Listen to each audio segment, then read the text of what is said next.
Chapter 229. The commotion was witnessed by the two girls who were having breakfast. Thea was nonchalant, but Diana frowned a little. She was a little displeased with the appearance of Steve's companion. Ancient Greece was a country that valued appearance highly. Whether it was the gods or heroes, they were all tall and strong, brimming with power and beauty. Paradise Island, which was deeply influenced by their culture, naturally had such a culture. Although Steve's combat power was weak, his personal image could barely meet Diana's aesthetic standards. However, the Indian companion he brought today was 6 meters tall, dark-skinned, with curly hair and a short beard. He was also a little hunchback. No matter how you looked at it, this guy had nothing to do with Greek aesthetics. The future Diana would be able to accept all kinds of people after living in human society for 100 years. However, she had just left Paradise Island.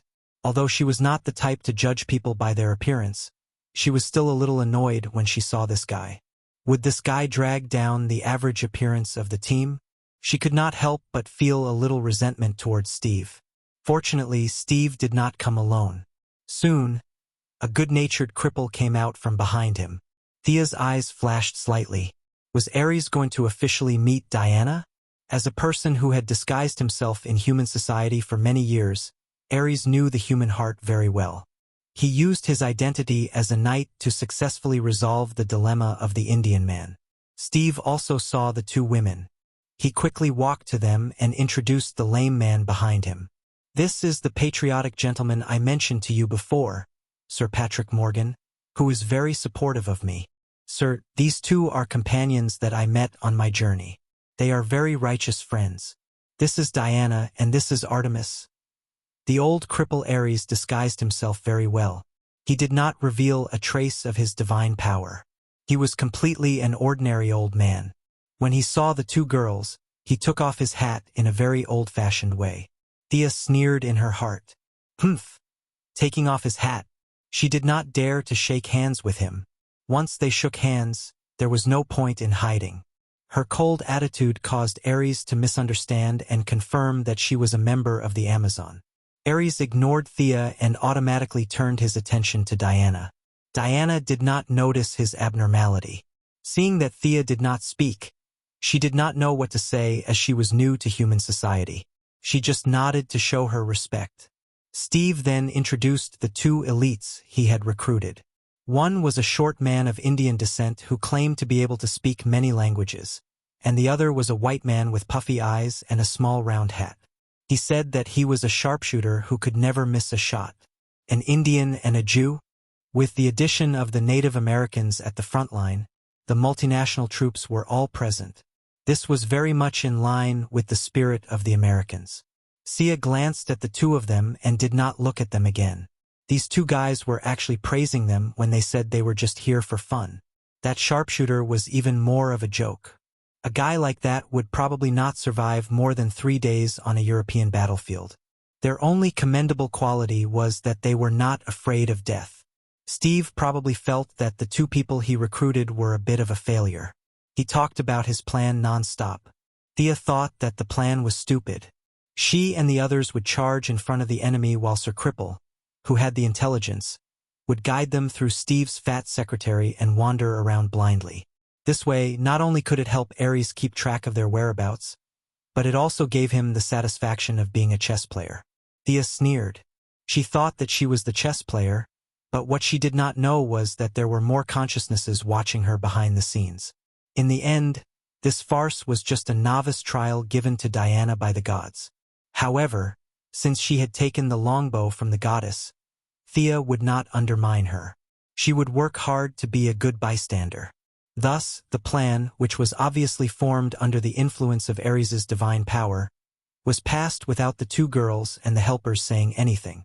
Finally, Ares handed Steve an envelope and said, "This money will last you for a few days." Then he smiled and said goodbye to them. Thea looked at the thickness of the envelope and pouted. It was really thin. She estimated that it was less than 10 pieces. What a stingy guy! After deducting the commission for hiring the two elites, the remaining money would only last them for a few days. The rest of the time they would have to starve. Steve might have thought of this problem too. He touched the thickness of the envelope and looked at the two girls, who seemed to be able to stay in a luxurious hotel. Thea naturally would not let them take a boat. The two of them took a luxurious cruise ship and had breakfast with Diana. Diana kept describing the breakfast here as delicious and promising.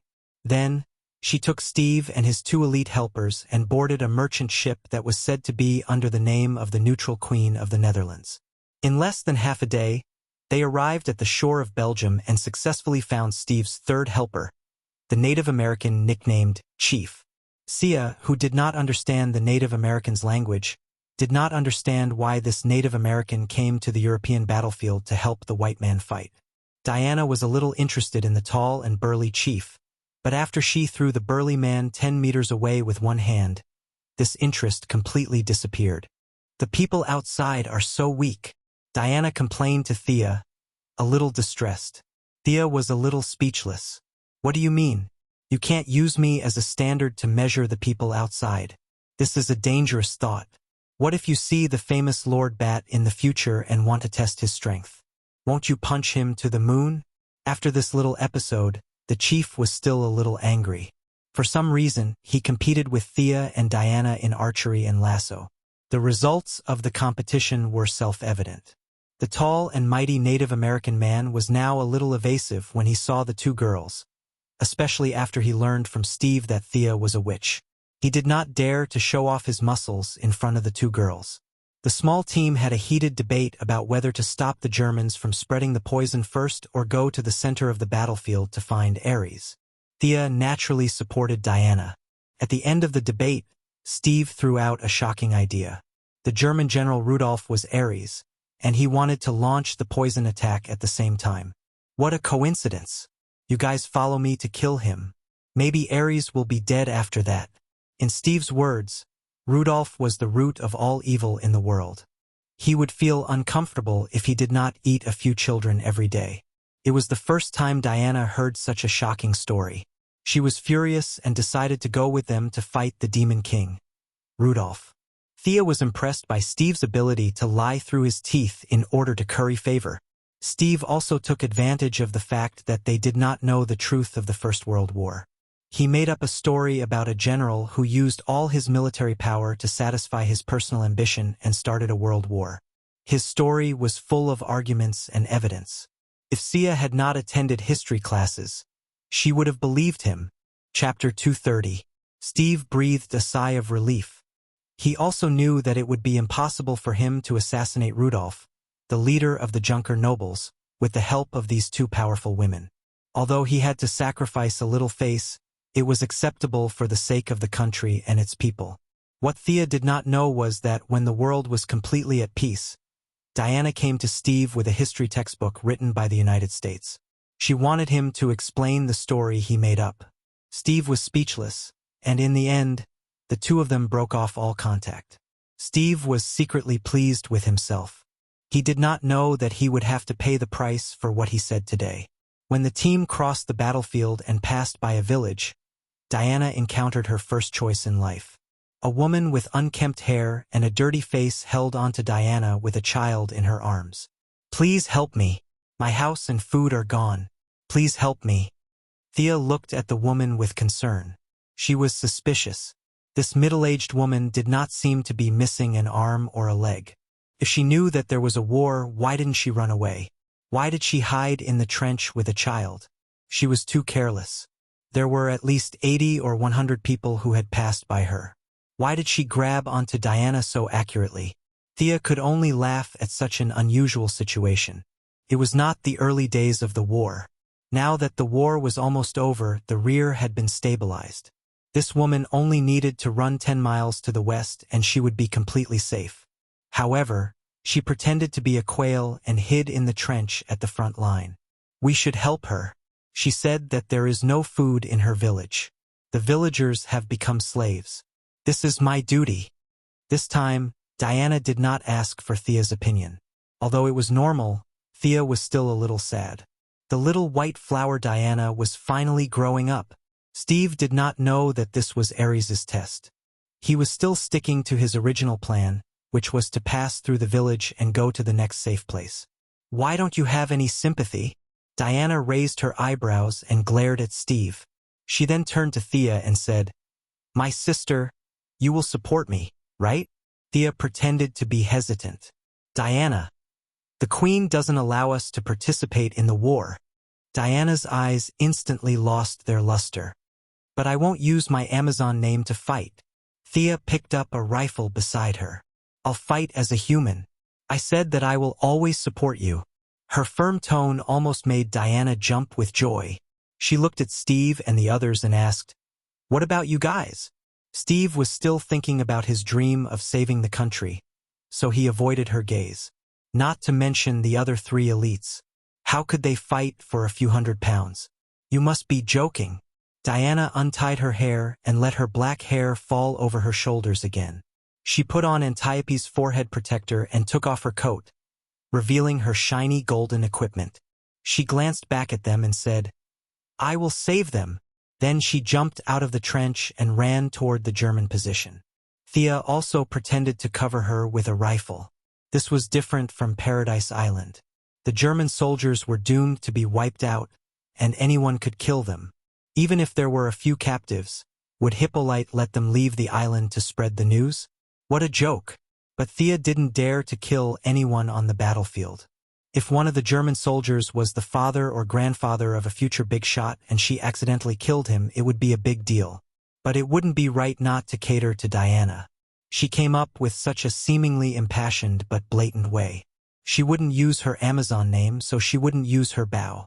She would fight as a human and shoot blindly from the back with a rifle. No one could say anything about her. And there were guns and cannons on the battlefield. Her long-range attacks were almost maxed out. It was easy to hit the target, but it was also not difficult to miss.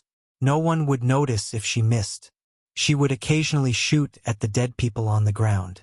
Presumably, the dead people wouldn't be affected if they were shot again, right? Diana fully demonstrated how a defensive warrior with godly equipment could beat up ordinary people. She blocked, dodged, and parried.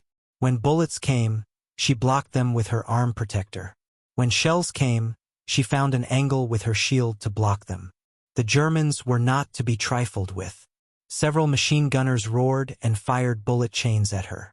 Diana's forward speed was stopped, and she firmly protected herself with the round shield. This shield had a similar effect to Marvel's Team America's shield. It had a taunting function. The German soldiers looked at the shield as if it was their father's murderer. They ignored Diana's 2 long legs, and countless guns and cannons landed on the shield. Thea felt a slight fluctuation of magic. Steve suddenly seemed to be boiling with blood. He jumped out of the trench with a whoosh, and several of his men followed him bravely. Such an unusual move naturally attracted Thea's attention. Was this a chaos spell? It didn't look like it. Thea opened the Eye of Horus and scanned the top of Steve's head. There were countless people fighting in the shadow. This was the god of war's domain. It seemed that Ares had done something to him. Thea did not intend to destroy Ares' spell. Now that Steve had a small blessing from the god of war, as long as he did not jump into the barrel of a cannon, he should not die. However, the effect was really not that strong. Thea looked at the few elites and found that the shadow of the god of war was almost invisible on them. The factor that spurred them to rush forward was probably their friendship with Steve. Although their individual combat power was not much, their participation in the battle was like the last straw on the camel's back. When the chieftain threw a grenade into the German trench, Diana took the opportunity to rush in. Sensing that they could win this battle, the commander of the Allied trench also issued the order for a general attack. Sia held a gun and rushed to the front as if she was the real deal. Diana, are you okay? Thea looked at her. She did not even lose a single hair on her body. She had a proper divine body. I'm fine. Which village are we going to? Diana also understood the power of human weapons through this battle. Now she was much calmer. She did not even have a scratch on her skin, so what was there to be afraid of? She led the way into the small village occupied by the Germans. Thea did not have the same defensive armor as her, and her personality was not as fierce as her. Although her body was not afraid of ordinary bullets after being transformed by divine power, it was still very painful to be hit. The two kept a distance and rushed into the village. The following battle was very satisfying for Diana, but for Thea, it was very restrictive. This German soldier was full of vitality and did not seem to deserve to die here today. This boy looks so young and has a great future ahead of him. Spare his life. In the end, Thea simply stopped fighting. She called the villagers who were hiding in their homes to come out quickly. Using her strong mental power, she led a large group of villagers to flee. There were so many people that Diana gave up fighting and kept covering her as she led the villagers away from the battlefield.